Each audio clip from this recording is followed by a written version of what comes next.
Ladies and gentlemen, boys and girls, children of all ages, welcome to Turbo Comedy. This is week 3, episode 2, because we had a bit of a kerfuffle last week, but we are back. Comedians from all over the world were invited to join the show. We only got them from 2 different countries, though, and only 8 brave souls jumped on board. They've each been given a word 1 hour ago and asked to write 3 to 5 minutes worth of material based on that word. They will be presenting those jokes to you right now. After the show, we'll vote for the person who had the best set. And then at the end of the 8 weeks, we'll gather up all those points, and the winner will receive $20 American dollars. Yeah. Man. So here are our contestants. First, ladies and gentlemen, please welcome from Canada, Ryan Sim. Woo! Okay. All right. We got well, he's not here yet, Clyde. But we got Chase Bonin. I'm here. Yeah. Yay. Ashley Gutermuth. Yeah. Victoria Blair. Yeah. Hello, everyone. She's a French Canadian. Lene Ward. I'm on mute. I thought I was going, but she must be young. Charlie McMullen. And the other person has my. Yeah. He's cool. I'll Finally, be up soon. It's 6:30 also now. from Canada, Jessica Pijou. Hi, everybody. Ryan, you're not on mute. You're not on mute, Ryan. Yeah, I'm on mute. I'll be out in a bit. I'm on mute. Don't worry about it. I'll get going. You're not on mute. All right, everybody. So here we go. We are actually, you might as well keep Jessica up because she is up first. And unsurprisingly, her word or phrase given to her was Sigmund Freud. What do you mean, unsurprisingly? What are you saying about me? Do I remind you of your mother? My topic was indeed Sigmund Freud, the original motherfucker. And you just have to admire the kind of absolute Chad who gets hard every time he hugs his mom, then has the absolute gall to claim that's just a normal thing for a healthy growing boy. This man is just publishing the personal fantasies of porn directors in respectable academic journals. And here's the thing. Freud was raised by a wet nurse. That's the fucked up thing. He never actually got to suck on his own mom's titties. And I don't know... Maybe Mr. Freud was just the kind of stone-cold fox that could have seduced any hot-blooded toddler. But it feels like your mom being essentially a stranger until you're out of diapers might have some kind of effect on you psychologically. This is a man who straight up wrote that the nervous tics in adulthood were due to insufficient stimulation of certain erogenous zones in infancy, then proceeded to chain smoke cigars until it literally killed him. For a while, he actually thought that all nervous disorders were the result of childhood sexual abuse. And when his anxiety patients were like, I wasn't molested, he was like, yes, you were. When they were like, no, I wasn't, he was like, yes, you were. Your subconscious mind is just hiding it from you because you are a weak and feeble woman who wants to steal my penis. This kind of confidence you can only get from cocaine. And that's the thing about the popularity of incest porn. No matter how popular it is, very few people actually want to fuck their own mom. It's the sort of thing that's kinky until it happens to you. And which I say, admittedly, as someone with a boyfriend who is a huge fan of Freud, like on our first date, he slammed back 4 Costco hot dogs and spent a full hour talking about his mom was a workaholic reporter for the Canadian Broadcasting Corporation. Like, he does not want to defund the CBC. He wants to destroy the CBC for stealing his mother from him. Like, quote, I don't know why people keep calling me a misogynist. I don't hate women, just my mother. And he seems to have decided that I am the ideal woman, which is concerning because the only reason to date me is if you want a girlfriend who doubles as a father figure. That's enough for me. Yeah. Nice. The incomparable Jessica Peugeot. Yes, She's amazing. Mhm. All right. Well, Ryan Sim, good luck following that. Ladies and gentlemen, Ryan Sim. Yeah. Oh, hi. Joke's on her. I do want to fuck my mom. Only because she's hot. My topic. Do you want to say it or do I tell you? I can say it. Your topic here tonight is automobiles. It sounds like you're Did going to that convert help? it to French. Yeah. No, not at all. So yeah, automobile. I am from the country, and I realized that growing up, the main difference city kids and country kids had, aside from blatant racism, was always cars. My friends in downtown Toronto could go their whole life with nothing but a bus pass and a personality. But in the country, cars weren't a luxury. They were a necessity. If you were a farm kid without a car, you had a name, Virgin. Virgin Ryan. Honestly, cars serve so many purposes in the country. They were a radio source on Fridays for the bush parties. The back seat doubled as a place to both procreate and deliver. This is a true story. My brother was both conceived and delivered in the back of an '84 Honda Accord. I don't know what had more mileage, the car or my mother. Actually, shout out to my mom. It's her birthday today, and she's watching you. Backseat banger. I love you. See, kids in the city, they could just hop on a bus, taxi, or subway. In the country, public transit just meant stolen vehicle, you know? And 95% of kids where I grew up either got bussed in or dropped off by your parents. And I don't know what was worse, getting sent in on that short bus or catching a ride with my dad in the back of a 1981 Ford Country Squire station wagon. Yeah, station wagon's the short bus of the car world. We had the exact same vehicle that Clark Griswold drove his family in the National Lampoon movies. And I think my dad's the only one that ever watched that movie for inspiration and not for jokes. It was so bad that, I actually asked my mom to drop me off 5 blocks away because I was so nervous about the kids hitting on her. Seriously, my mom was hot. I know this because on Friday nights when we were hanging out, listening to music in the car, we used to go around telling your mom jokes. One guy might say, your mom is so ugly, the tears run down her back. The other guy might say, your mom's so fat, the elevator always goes down. And then one day they all looked at me and went, yeah, well, Ryan, your mom's so hot, we'd fuck her. And then the next guy said, no, Ryan's mom's so hot, I honestly want to be his stepfather, which is really weird. And they said, well, hear him out. He's already at all your hockey games. Yeah, well, he's on the team. That doesn't count, But now that we're in a pandemic society, I don't even know why we have cars, I think we live in a post-automobile society. In the past week, I've only moved my car so that the Uber Eats guy had a place to park, And now that I'm trying to be friends with the guy too, it's really hard. It's hard to make friends. I try to go greet the Uber Eats guy, and he keeps going 6 feet, 6 feet. He's really tough. But I do have a car, though. I'm a new parent, and cars aren't for enjoyment anymore.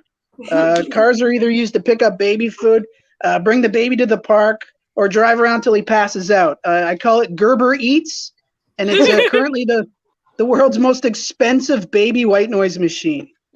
And if I have to hear that little fuck complain unless I play those terrible songs with those simple lyrics that soothe babies, I will never want to hear Nickelback again. But since I am a dad and this is an automobile set, I wrote just a few quick dad car jokes, if I can read them to you, if that's cool. My sex life is a lot like a car. I didn't have one in high school. My mom is a lot like my first car. They both left me in the ditch. Most people name their cars after their first love. That's why my first car's name was Vaseline. And finally, if I could be any car in the world, I would be Optimus Prime. Because he had friends. Thank you very much.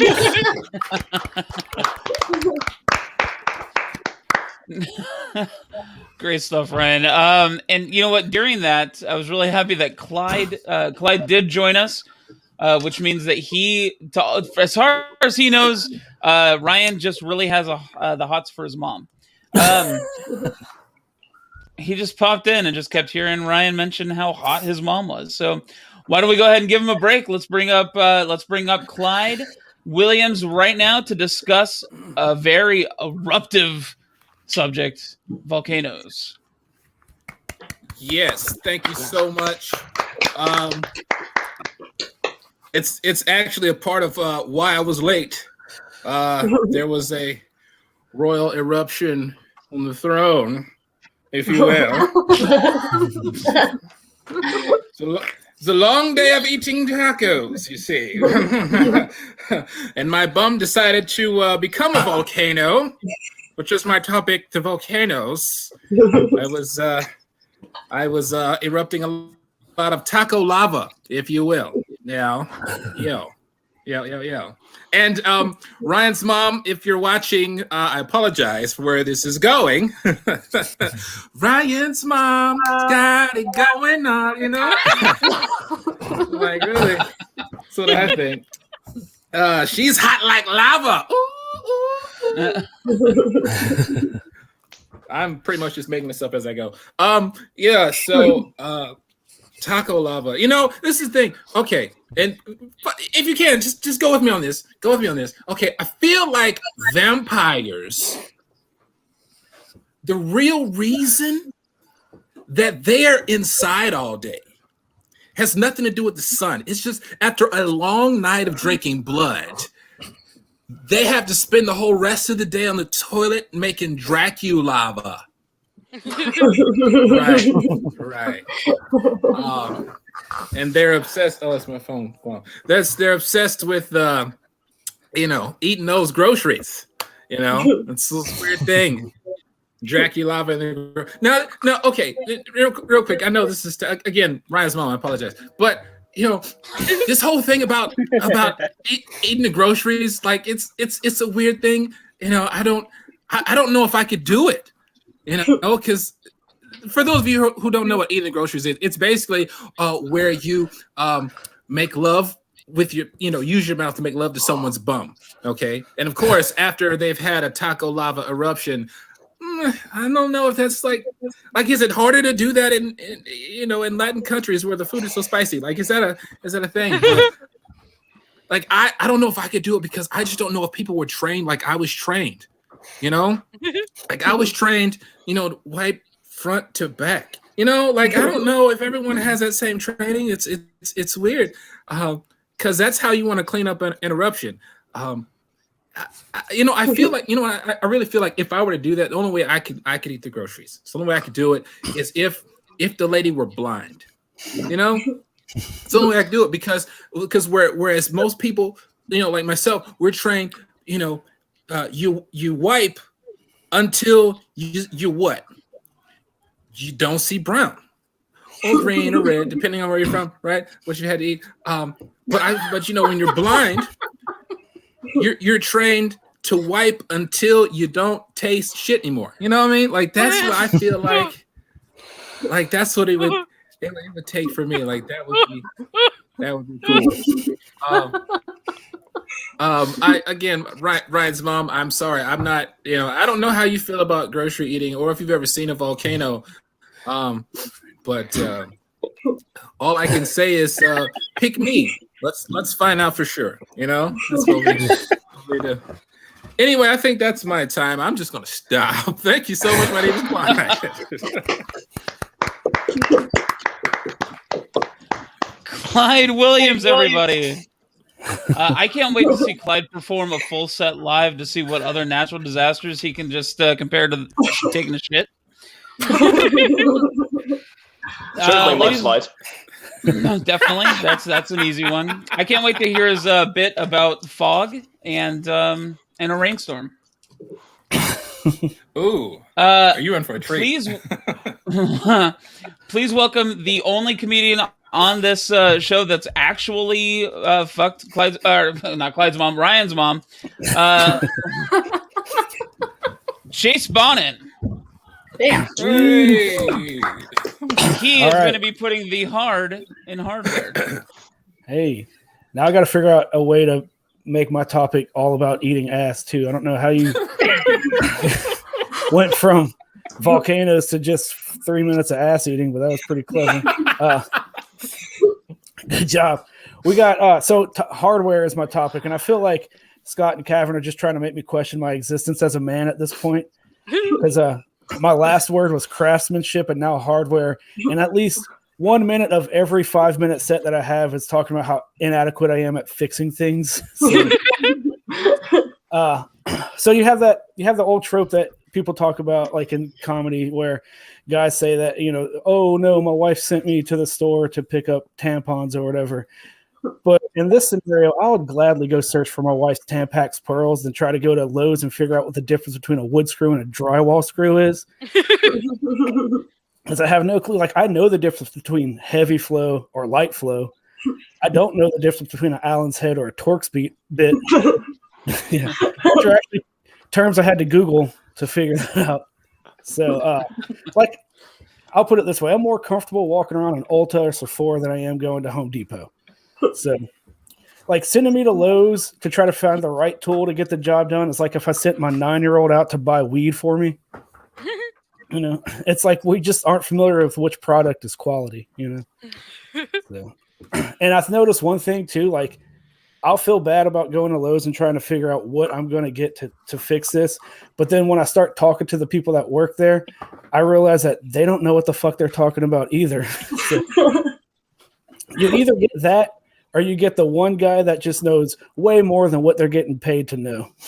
So that was all I had. Yay. And much like he did with Ryan's mom, he pulled out early. Our next comic, all the way from New Jersey, ladies and gentlemen, please welcome the one and only Ashley Gutermuth. With mythology. With mythology, thank you. Mythology has given us names for lots of products. I don't know if you know this, like the goddess of victory, Nike, the goddess of technology, Best Buy. pretty good. The first mortal woman in mythology was Pandora. And Pandora is kind of an interesting part of mythology because she was known as the woman that released all of the evil into the world. And she continues that legacy of releasing evil in the world by being the name of a music streaming service. All the bad sounds. I loved reading the myths when I was in school. I loved them. I didn't grasp it, though, as much as I should have in kindergarten, but it was there. There's still time. At least myths don't change, right? I don't think they do. Is Zeus up on Mount Olympus right now, just playing Pokemon Go? It's what? Where do we get? A Magikarp. Not again. I don't know anything about Pokemon Go. I had to Google who's the worst Pokemon Go. Came up with Magikarp. So Zeus is most famous for being head god, right? Head god, the god manager, CEO and CFO of God Enterprises. Zeus was god of the sky and thunder. Come on. That's all you got? Sky and thunder? We all know from Fleetwood Mac that thunder only happens when it's raining. So if you need another god to get one of your powers to work, how good are you? No, won't have it. So, fun fact about Zeus is he cheated on his wife. Come on, who was also his sister. Iffy. That's a rough family dinner. That's rough. And it's like, who? If your wife is your sister and you cheat on your wife/sister, who's going to back you up? Right? Like, at least if you cheat on your wife, your sister can be like, he didn't mean it, it's fine. But if your wife is also your sister, and so you're screwed. Right? Zeus's wife is just throwing all his clothes out of the clouds. Take that. Take it. Take his Nikes. Get out of my sky. Zeus is just like, baby, I'm the sky god. You can't get rid of me.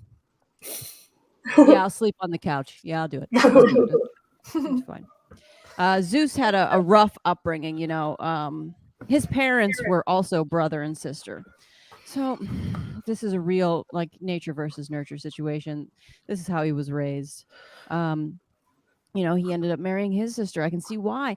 But my thing is, his parents were brother and sister. They married each other. Were there just not that many people to choose from? Like what's the deal? What was Tinder like back then? You know, like, you can swipe left, you can swipe right. Doesn't matter. There's just one lady. Who cares? And, you know, you got to be a good example for your kids. And that's why Zeus married his sister, you know, like father, like creepy son. And the thing is, Zeus's dad, Kronos, he was so upset because he overheard that one of his kids was going to eventually dethrone him. So he did what everybody else would do. He just kept eating his kids. He ate 4 of his kids before his wife was like, come on, we can order a pizza. Let's do it. All right, that's my time. Thank you so much. Ashley Gutermuth. You know, it's funny. Ashley had to Google Pokemon Go, and Chase had to Google hardware. But if we're honest, they could have probably just called each other. Magikarp, yeah. So we did have, if you, you know, for our longtime fans who watched that one other episode, we did have 2 different contestants who aren't here. Apparently, this show is just too much of a pain for them. So we have called in a couple of alternates. Good, thanks, Charlie. We did call in a couple of alternates, and I'm really, really, really happy to see both of them here. Please welcome French Canadian Victoria Blair with Aroma. Hey everyone, I got the word aroma. It's so fancy. I had to Google it too, actually.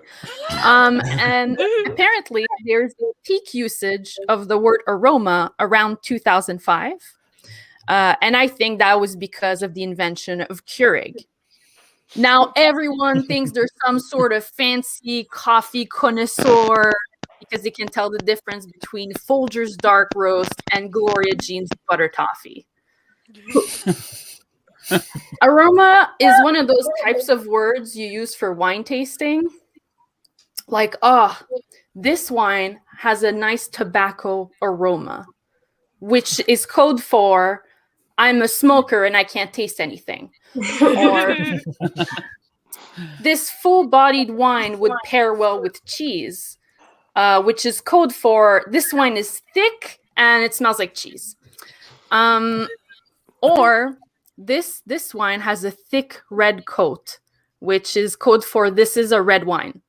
I don't know anything about wine. The definition of aroma, a distinctive, typically pleasant smell. But I don't think that's the whole story because aroma is a pleasant smell, but it also has to do with taste, right? You wouldn't say, I love the fresh paint aroma. Or I don't know how to read. I only buy books for the new book aroma. That's not something you would say. Or I wish they would bottle the sweaty balls aroma. And I know that the definition says a pleasant smell, but I like what I like. And what I like is a guy that spends hours at the gym. That way, his balls are always sweaty. So, more for me. I just said that aroma is a pleasant smell that has to do with taste, and I contradicted myself because unless you're a poet, you might not talk about balls aroma, but you can definitely taste those. I think a better definition of aroma is a pleasant smell that has to do with eating. And my favorite aromas are bread aromas and pasta aromas. Unfortunately, I'm on a no carbs diet, so I just make them to get the aromas, right? So my house smells nice, and then I give them to the homeless. So all day I'm just boiling pasta and making bread, and then I give them to the homeless. And those homeless guys are getting really chunky. They are looking more and more like me with each passing day.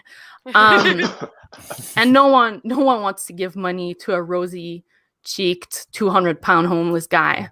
And that's my bad. Even my friends, when they come over, they're not jealous of the homeless guys anymore because of their figure. Now they're starting to feel bad for them. So, thank you. Yeah. Well, an inspirational message there for all the homeless men, all of the newly fat homeless men in Quebec. You know, get to the gym and then get with Victoria. That was Victoria Blair, everybody. And coming up next is our other new contestant. She is also, I believe, from Canada. I'm only thinking that because she's super nice. But please welcome, doing cosmetics, Lene Ward. Thank you. You're welcome. Yes. Cosmetics. So just paint jobs for your face because you're ugly. Well, no, we have to like disguise our faces essentially. It's a weird. The cosmetic industry is kind of weird. I don't like the new trends, especially eyebrows are really important now. I miss the days where you could just have two lines, just really thin lines. It was much easier. Now you have to, fill them in and do art. I'm not good at art. I think I'm just gonna start like making myself a nice menacing unibrow. Because instead of dividing and conquering, it could be more of a united thing, and no one would know what my emotion was because the unibrow you can't really emote much. You kind of look like Bert. Is he grumpy? Is he happy? Who knows? Anyways, there's a lot of different ways to make your eyes pop. I think that there's a better natural way. If you do want to make your eyes pop, it's a dick in your ass, Your eyes, maybe she's born with it, or maybe it's a dick in her ass. So crass. So, makeup is an art form, or cosmetics, to use them. It is an art form. And it kind of made me think about old-timey, Renaissance painters that did portraits. Like, I wonder how many of them got fired for being honest of their subjects. Take off those 15 pounds with that brushstroke. I think we're kind of in a similar age now with all the filters that we have available to our disposal. Same kind of thing. There was probably a lot of disappointments like that. Yep, great. Anyways, I'm kind of worried about pictures resurfacing for me in the early 2000s because of my choice of shade of spray tan. Is it blackface? Is it not? I don't know. It's a little bit tricky. Yep. Is miming whiteface? Is that also some sort of appropriation of supporting the patriarchy and white privilege? Yep, that's all I got. I'm gonna end it there. Cool, great. Thanks, guys.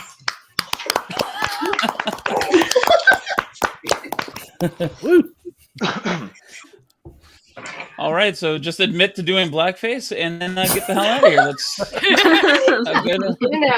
Good. Well, guys, we've made it to the final comedian of the show. All right, please welcome, doing executions, Charlie McMullen.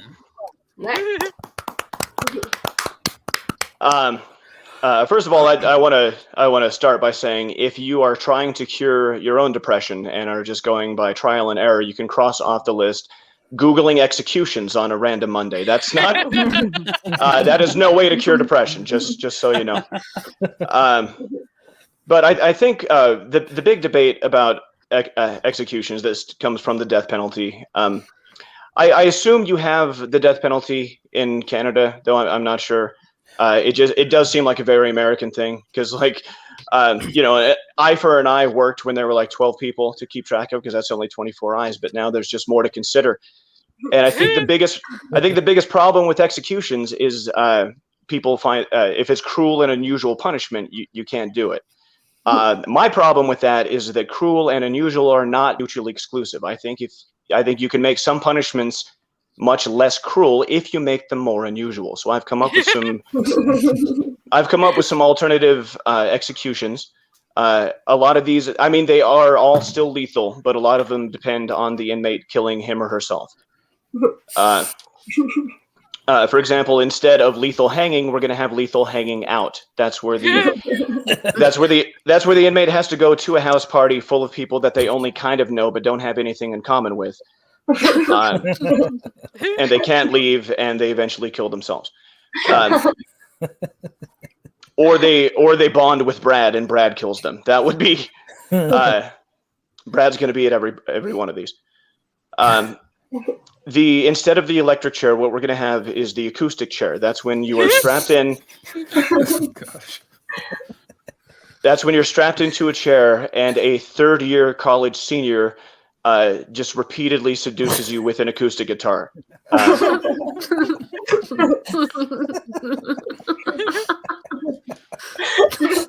Again, this one will depend on the suicide of the inmate.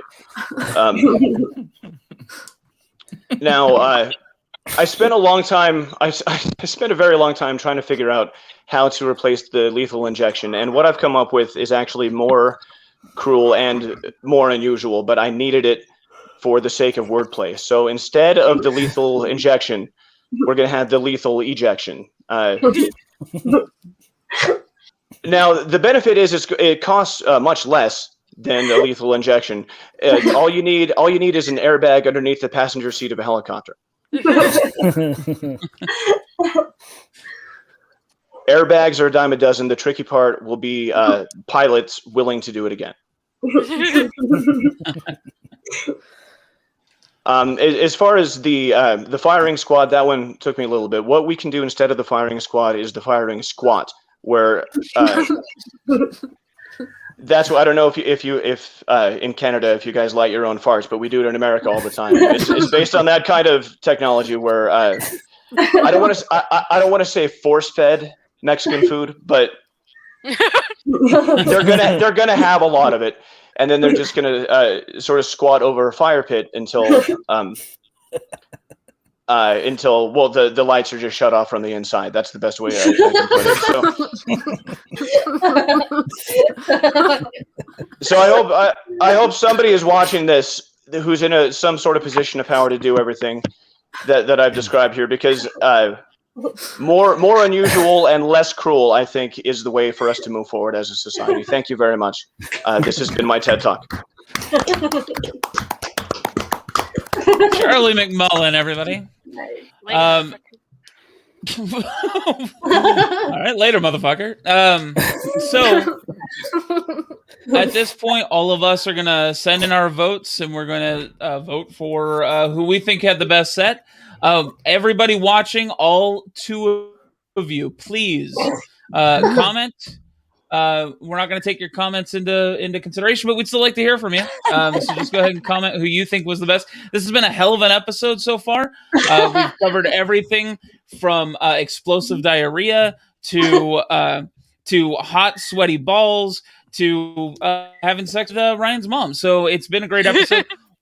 Why don't we end this by going through our the same list that we just did, with everybody telling us, like, you know, where can we find you? Where can we? I don't know what's going on right now with this video right here. Oh, there it is. Get your vote in now, everybody.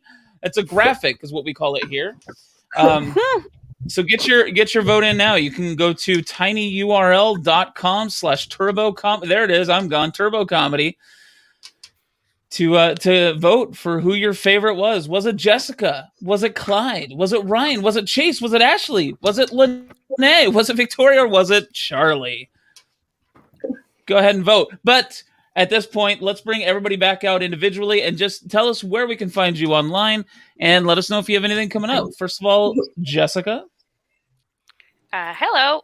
You can find me on Twitter and Instagram at I am not a lungfish, which is something I once said while concussed. You can also find me where most fine podcasts are sold, with the podcast Histories and Mysteries with Jessica and Janelle. This week we should be covering Juan Pujol Garcia, a Spanish chicken farmer during the Second World War who hated Nazis so much that even though Spain was ostensibly neutral, he volunteered to be a spy for the British. And when the British said no, he immediately went over to the Nazis and said, like, hey, I'd like to be a spy for you guys. And when they said yes, he immediately went back to the British and said, I'd like to be a double agent for you guys. And when they said no again, he holed up in a library and just started sending out got one of those guides to Britain, and then just started like making false reports and sending them to the Nazis. So he should be fun. Sweet. And up next is Ryan Sim's mom's favorite comedian, Ryan Sim. Actually, it's Clyde.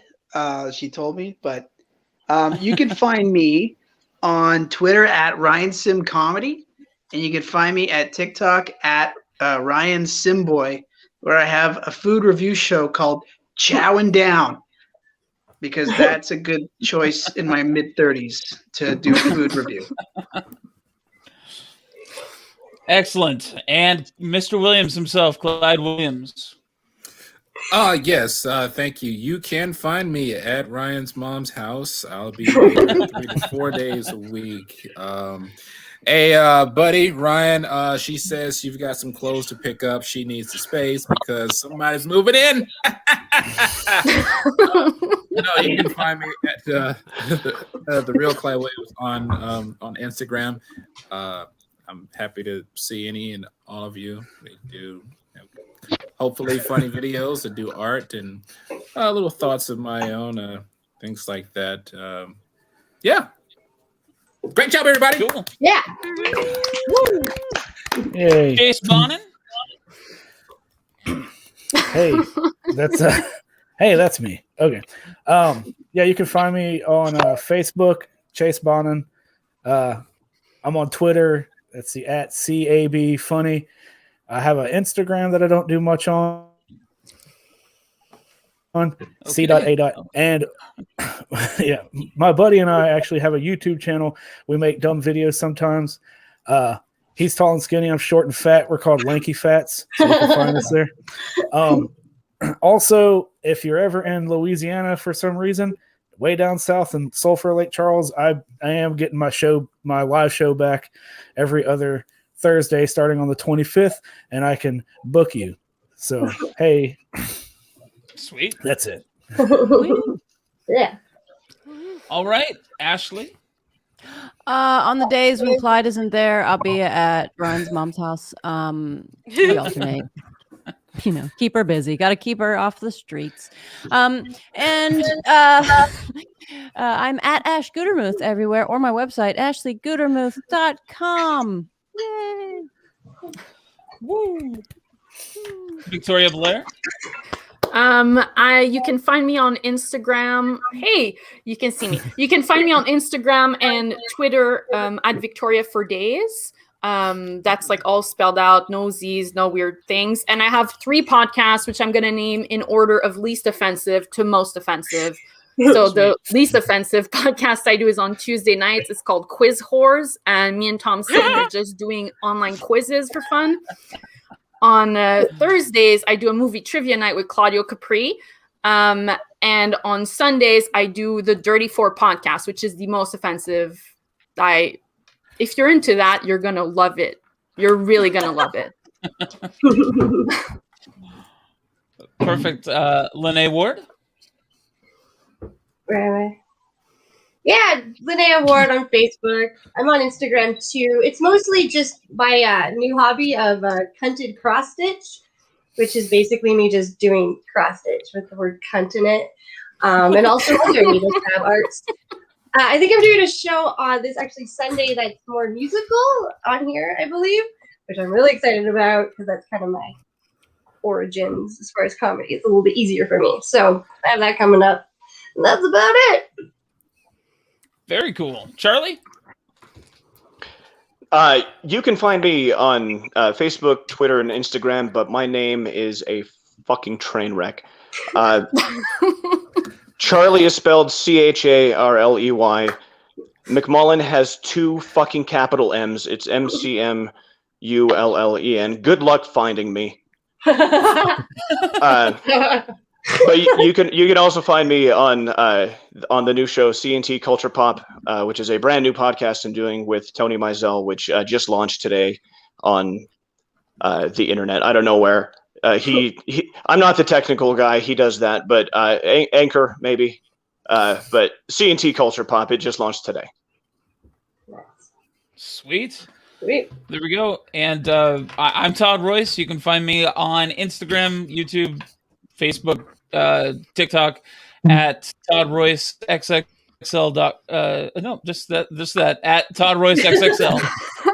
And if you're in the Tacoma area this Thursday, we are doing Master Debater live at the Tacoma Comedy Club. So that's March 18th. And then I have to plug this early, April 11th, Todd Royce and Friends live at the Tacoma Comedy Club. So get your tickets now before they don't sell out. So I want to thank everybody, all the comics, for joining us. Everyone, give yourselves a round of applause. Okay. And there it is. And we will definitely see you next week right here, 5 p.m. Pacific Coast time. For everybody here at Turbo Comedy, fuck off.